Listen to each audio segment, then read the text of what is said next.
गुरु बिन कौन बतावे बाट, गुरु बिन कौन बतावे बाट, बड़ा बिकट। நதியில் பச்சை தண்ணி தான் வரும். டீ போடணுன்னா நம்ம தான் வீட்டில் எடுத்துன்னு போய் அதை பொங்க வைக்கணும் இல்லையா? நதியிலேயே வந்து வெந்நீராக வரணும்னா எப்படி வரும்? அதே மாதிரி நம்மக்கிட்டேருந்து வருதான் நம்மக்கிட்டேருந்து வரும். அது நீங்கள் மாற்றிக்கணும். இங்கிலீஷில் பேசினா எனக்கு கொஞ்சம் தாட்ஸ் சுத்தமாக வரும், தமிழில் பேசினா கலாட்டா. இப்போ நம்ம மிஷனில் 2 விதமான கருத்து. ஒன்று சார் சொன்னார், இன்னொன்று அந்த சார் சொன்னார். அடிப்படையான கருத்து இது, அதாவது மூல கருத்து, பேஸ். ஒருத்தர் சொல்கிறார் my master my mission my method. Babuji Maharaj சொல்லியிருக்கார். அதே பாபுஜி மகாராஜ் இன்னொன்று சொல்லியிருக்கார், அதெல்லாரும் மறந்து போய்ட்றா. 1 மாஸ்டர் 1 மிஷன் 1 மெத்தட்.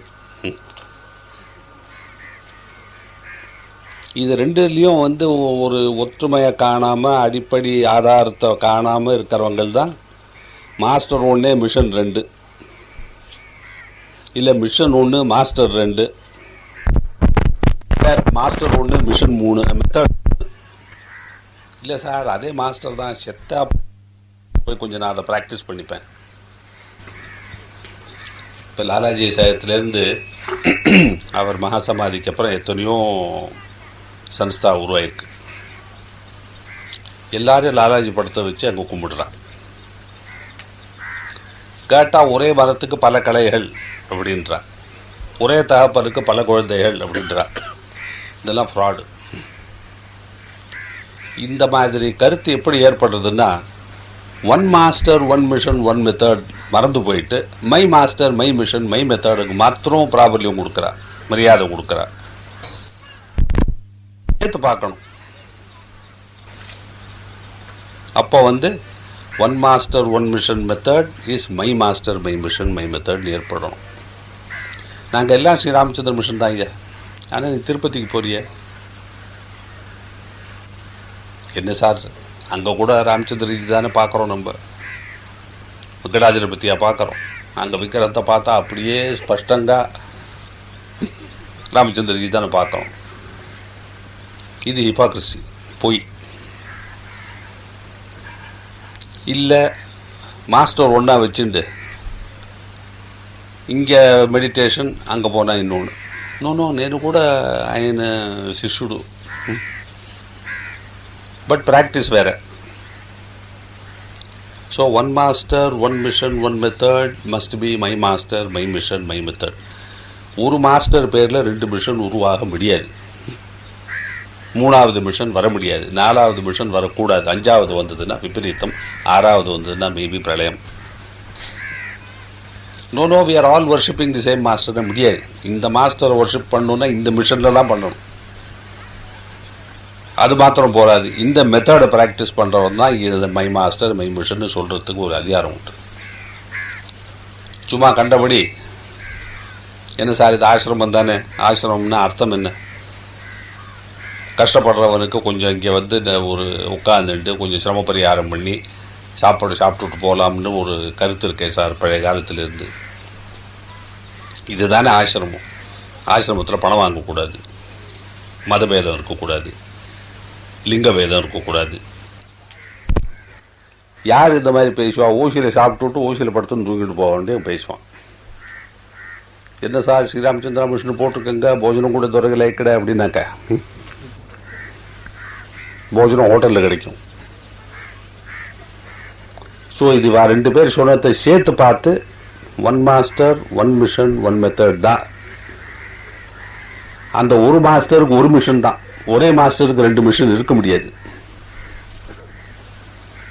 ஒரே மாஸ்டருக்கு 3 மெத்தட் இருக்க முடியாது. அதனால் எந்த சிஷ்யன் வந்து இதிலேருந்து பிரிஞ்சு போய் அதே மாஸ்டர் தான் నేను కూడా அனுசரிச்சுக்கொண்டானு இந்த மாதிரி தெலுங்கில் பேசி பொய் சொல்கிறதுல அர்த்தம் இல்லை. பொய் சொல்கிறது தெலுங்கில் சொன்னாலும் பொய் தான், தமிழில் சொன்னாலும் பொய் தான். இங்கிலீஷில் சொன்னாலும் பொய் தான். அவரை நம்ம கேட்கணும், என்ன sir one master one mission one மெத்தட்னு சொல்லியிருக்கா இல்லையா? அந்த மாதிரி பாபுஜி மகாராஜ் சொன்னப்புறம் நீ எப்படி ஒரு மாஸ்டர் வச்சு 2வது மிஷன் ஏற்படுத்தலாம், 3வது மிஷன் எப்படி வரும்? இது கேட்கறதுக்கு உங்களுக்கு ஏன் தெரியல? பிகாஸ் நீங்க புரிஞ்சுக்கல இது என்ன அர்த்தம்.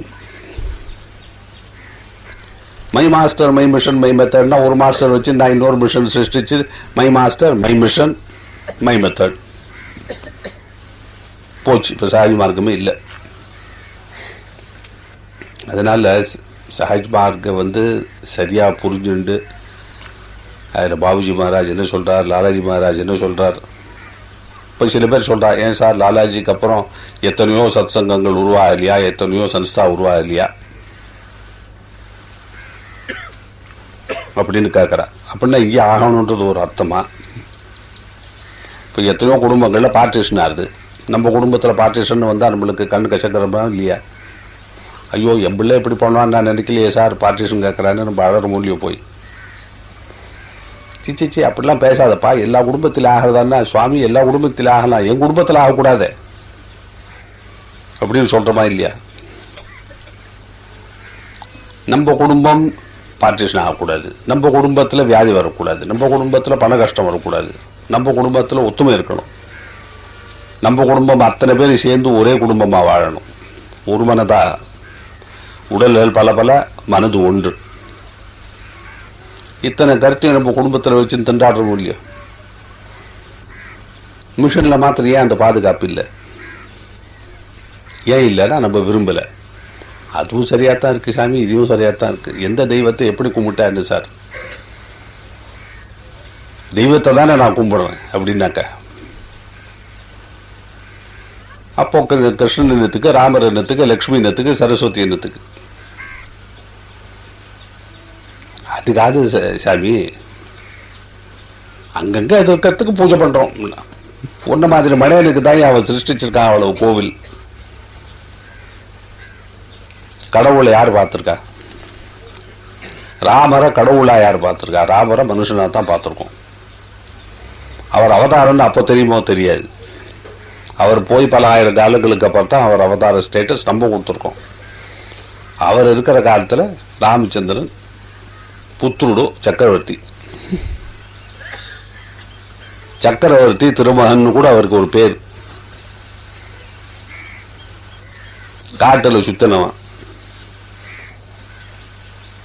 அவதாரம் எப்ப ஆனார்? அவர் இருக்கச்சே அவர் யாரும் கும்பிடல. அவ அம்மா அவரை கைவிட்டா. இன்னொரு தாயார் அவருக்கு விரோதமா போனா. தகப்பனார் கைவிட்டு காட்டுக்கு அனுப்பிச்சார். ஒரே ஒரு தம்பி தான் கூட போனான், லக்ஷ்மணன். எப்படி அவதாரம் ஆயிட்டார்? அவர் எப்படி நம்ம வணங்கக்கூடிய ஒரு தெய்வம் ஆச்சு? இப்ப புத்தரை கூட கடவுள்ன்றா, அவதாரம்ன்றா. நேற்றுக்கு இங்கே வரைச்ச ஸ்ரீபெரும்புதூர் வழியா வரைச்சா அங்கே பார்த்தா ராஜீவ் காந்தி கொலை பண்ண இடத்துல ஒரு சின்ன கட்டடமாக கட்டி அதை பிரதட்சணமாக வந்துட்டு சாஷ்டாங்க நமஸ்காரம் பண்ணிட்டு இருக்கா. இது நீடிச்சு நடந்து நிறைய பேர் அங்கே போய் பணம் வசூலாக பெரிய கோவில் ஆயிடுச்சுன்னா அது 1000 வருஷத்துக்கு அப்புறம் ராஜீவ் காந்தி ஒரு அவதாரம் ஆயிடுவார். இன்னைக்கு பாலிட்டிஷியன், நாளைக்கு தெய்வம். என் டி ராமராவ் பிரபல்யமா அந்த காலத்தில் மெட்ராஸில் அவருக்கு வீடு இருந்தது. மொட்டை அடிச்சுட்டு பஞ்ச காசு போட்டுட்டு திருப்பதிக்கு போய் மொட்டை அடிச்சுட்டு வந்தவாள்லாம் அங்கே போய் அவருக்கு சேவிச்சுட்டு கிருஷ்ணோடு காசு போட்டுருவார். என் டி ராமராவ் கடவுள். இப்ப யாரு கடவுள் இல்லை? ஸோ அதனால நம்ம மனுஷனை கடவுளாக்க பதிலா கடவுளை மனுஷன் ஆக்கிவிட்டோம். விபரீதமா போச்சு. இப்ப every fool is a god. இப்போ இந்த லோக்கல் பஞ்சாயத்து பிரசிடென்ட் இப்போ வந்தாருன்னா நம்ம அத்தனை எழுந்து நிற்போம். ஏன்னா அவரால் காரியம் ஆகணுமே. அவருக்கு ஒரு சின்ன மாலை எங்கே இருந்தால் அவசரமாக செட்டியார் போய் ஓடி வாங்கிட்டு வருவார். அவசரமாக 2 பேர் காஃபி போடுவா. 2 பேர் அவர் காலை தோடுறதுக்கு ரெடி. கேவலம் ஒரு பஞ்சாயத்து பிரசிடென்ட். கலெக்டர் வந்து விட்டாருன்னா விஷயமே மாறு ஹல்வா. அதனால ஆன்மீகத்தில் ஒரு முயற்சி, ஒரு விருப்பம் என்னன்னா மனுஷனை கடவுள் லெவலுக்கு நம்ம கொண்டு செலுத்தணும். லௌகீக வாழ்க்கையில் என்ன பண்றோம்னா கடவுளை மனுஷ லெவலுக்கு கொண்டு வந்து அவரை வணங்குறோம். இதான் ஒரு இன்வெர்டோ நம்ம கவனிக்க வேண்டிய விஷயம். இது கவனிக்கலைன்னா நமக்கு கடவுள் யாரும் தெரியாது, மனுஷன் யாரும் தெரியாது, ரெண்டு பேருக்கு வித்தியாசமும் தெரியாது, கன்ஃபியூஷன்ல கடந்து திண்டாடுறோம். அதனால one master, one mission, one method. அந்த one master is my master, அந்த one mission is my mission, அந்த one method is my method. இது ஸ்பஷ்டంగా அர்த்தம் புரிஞ்ச வாழ்க்கை தான் இந்த அபிவிருத்தி ஏற்படும். இல்லைன்னா இவர் சொல்றாரா கொஞ்ச நாள் அங்கே போய் பார்ப்போம், திரும்பி வருவோம், அவர் சொல்றாரா அந்த பக்கம் கொஞ்ச நாள் பார்ப்போம். இப்போ ஏற்கனவே சஹஜ் மார்க்கத்தில் இன்னைக்கு 10-12 குரூப் இருக்கு. வடநாட்டில் ஒரு குரூப்பு, கர்நாடக தேசத்தில் ஒரு குரூப்பு, ஆந்திரா பிரதேச ஹைதராபாத்தில் ஒரு குரூப்பு, இப்போ காலமடைஞ்ச ஒரு குமாரசாமிகார் அவருக்கு ஒரு தனியாக ஒரு குரூப்பு. அவளை ஃபாலோ பண்ணுறவாளை கேட்டால் ஏன் சார் బాబూజీ మహారాజ్ చెప్పినారు కదా சென்ட்ரல் ரீஜனுக்கு இచ్చేసినారు அவரை. சென்ட்ரல் ரீஜனில் போனவன்னா கடவுள் ஆகிடுவானா, நரகத்துக்கு போகிறவன்னா பாப்பி ஆகிடுவானா, பூலோகத்தில் இருக்கிறவன்னா மனுஷன் ஆகிடுவானா? எல்லாம் தப்பு. மனுஷன் சொர்க்கத்தில் இருக்கலாம், கடவுள் நரகத்தில் இருக்கலாம், இங்கே பாப்பி இருக்கலாம், புண்ணியாத்மாவும் இருக்கலாம்.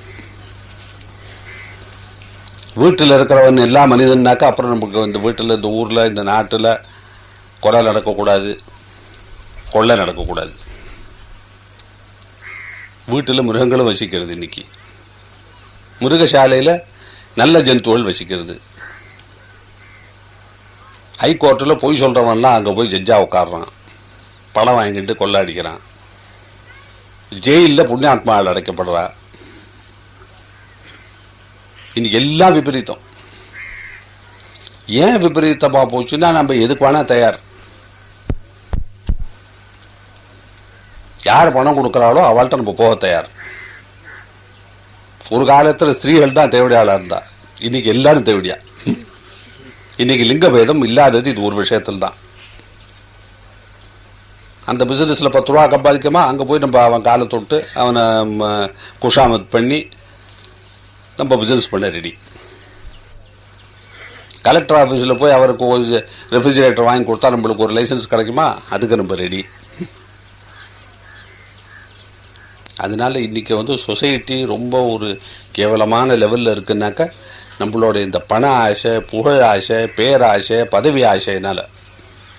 பேராசை இது அந்த பேராசை இல்லை, பேர் வேணும்ன்றது. செட்டி தர்மசாலா, ரெட்டி காலனி, இந்த பேராசை இருக்கட்டும், அது வேற விஷயம்.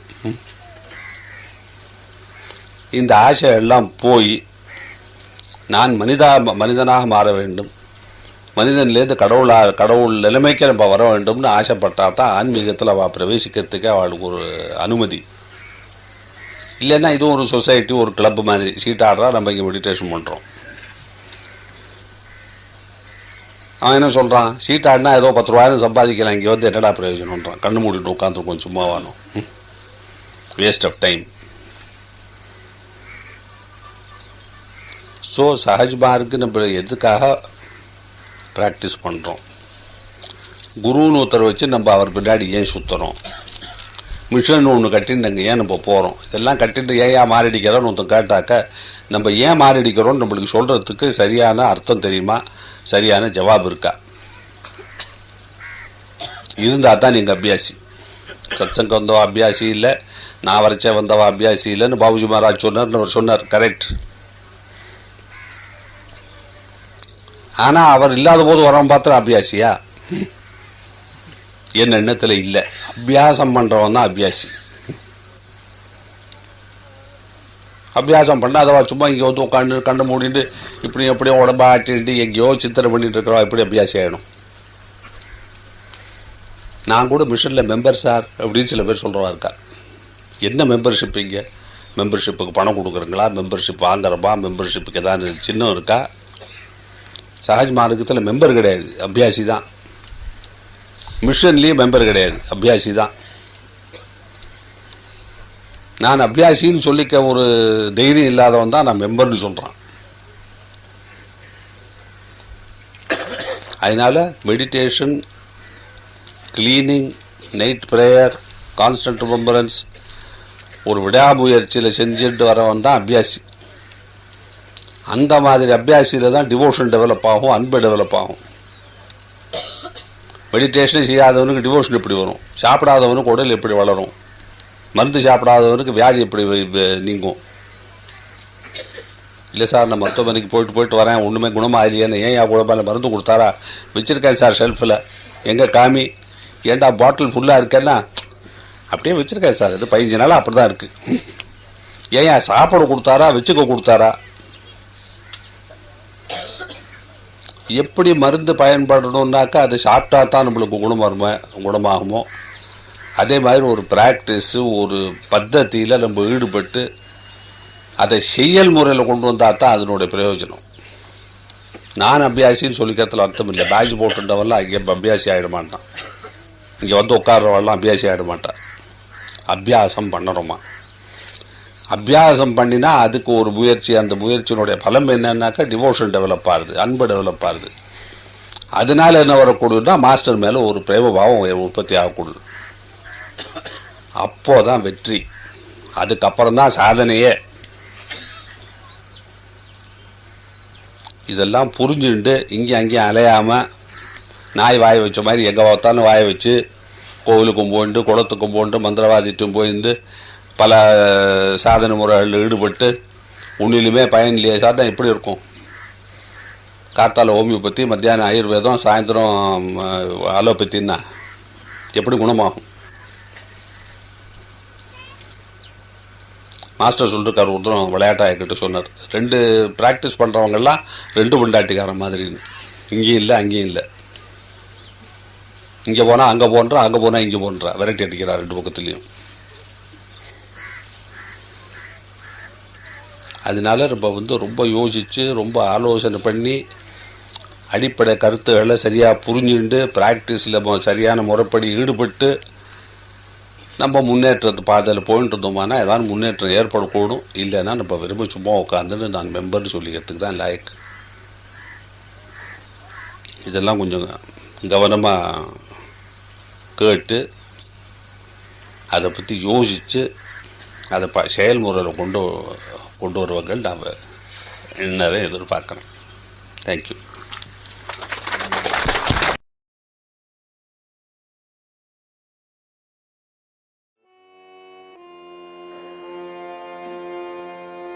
गुरु बिन कौन बतावे बाट, गुरु बिन